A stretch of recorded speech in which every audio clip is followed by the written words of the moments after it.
So hey, welcome to my channel where you find the real info about cars. So without wasting any time, let's dive in. The 1980s created some seriously ugly cars. Bad ideas, weird designs, and unforgettable failures. The first car we are talking about is 1980 Cadillac Seville.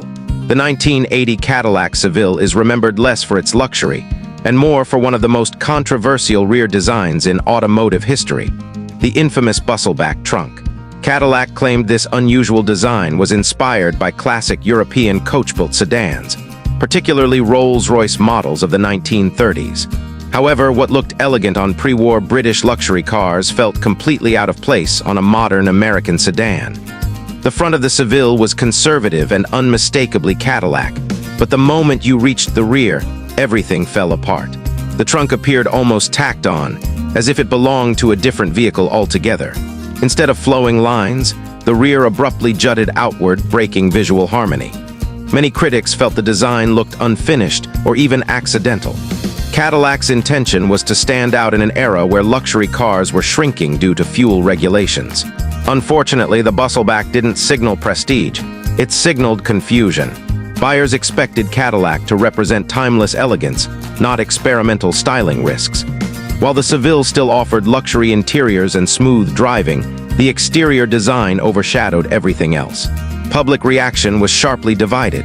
Some defended it as bold and unique, but most found it awkward and unattractive.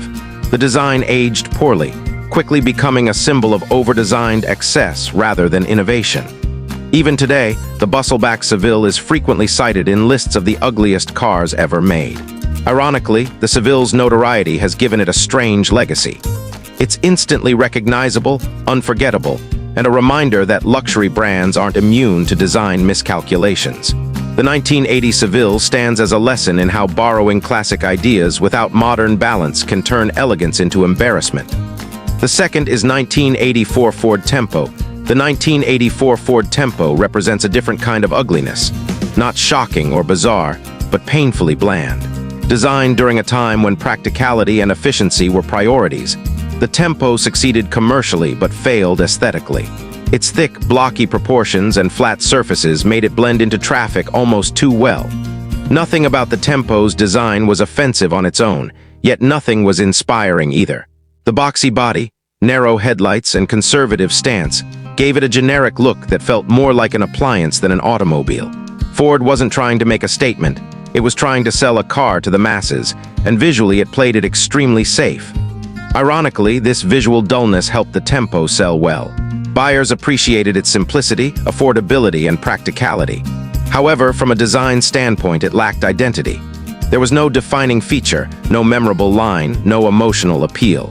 It was the automotive equivalent of beige wallpaper. Over time, this forgettable styling worked against it.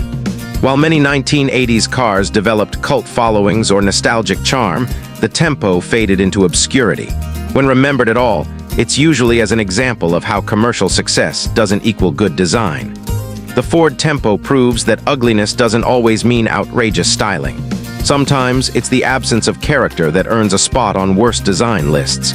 It may have been reliable transportation, but visually it left no lasting impression, and that's exactly why it's remembered today. The third is 1985 Chrysler LeBaron convertible. The 1985 Chrysler LeBaron convertible tried to sell luxury and nostalgia, but its design choices worked against it. Most infamous were the tacked-on woodgrain panels, meant to evoke classic convertibles of the past. Instead of adding charm, they made the car look artificial and forced. The overall shape of the LeBaron was uninspired. Its proportions lacked elegance, and the body lines felt flat and generic. Rather than flowing naturally, the design looked assembled from mismatched ideas. The wood grain, instead of enhancing the look, highlighted how little personality the base design actually had. Chrysler aimed to create an affordable luxury convertible, but visually, it failed to convince. The car didn't look premium, and the decorative elements felt like cosmetic shortcuts rather than thoughtful design decisions. Critics often described it as trying too hard to look classy while lacking genuine refinement. Public reaction was mixed, but the design quickly became dated. What was meant to feel nostalgic soon felt cheesy. Over time, the LeBaron convertible became a symbol of 1980s excess without elegance. remembered more for its questionable styling than its driving experience. Today, it's often cited as an example of how adding decorative elements can't fix a weak core design. The 1985 LeBaron convertible stands as a reminder that true style comes from cohesive design, not surface-level gimmicks. The fourth car is 1981 Maserati Biturbo. The 1981 Maserati Biturbo carried a prestigious badge, but failed to look the part. As a luxury sports car, expectations were high, yet the design ended up resembling a generic compact sedan rather than an exotic Italian machine. Instead of bold lines or dramatic proportions, the Biturbo was understated to a fault. Its boxy shape and conservative styling stripped away the visual drama people associate with Maserati. To many, it looked anonymous, something you might mistake for an economy car at a glance. This lack of visual identity hurt the car's reputation. Buyers expected flair, presence, and elegance. Instead, they got a car that blended into the background. The Biturbo's styling didn't communicate performance or luxury, making it feel disconnected from the brand's heritage. Critics often pointed out that the design failed to match the Maserati name. While the car aimed to bring the brand to a wider audience, the compromise in styling made it feel diluted. Rather than expanding Maserati's appeal, it confused it. The Biturbo's legacy is one of missed opportunity. It shows that luxury brands must protect their visual identity. Without it, even a famous badge can lose its meaning. The fifth is 1982 Nissan Stanza Wagon. The 1982 Nissan Stanza Wagon was ahead of its time, often considered an early crossover concept. However, innovation didn't translate into beauty. Its biggest flaw was its awkward proportions, which made the car look unbalanced and visually clumsy. The tall body combined with a short length created a strange silhouette. Instead of appearing practical and modern, it looked ungainly. The design lacked cohesion, as if different vehicle types had been merged without a clear vision. While functionality was likely the priority, the visual execution suffered. The Stanza Wagon didn't look confident in what it wanted to be. It wasn't quite a wagon, not fully a van, and definitely not stylish.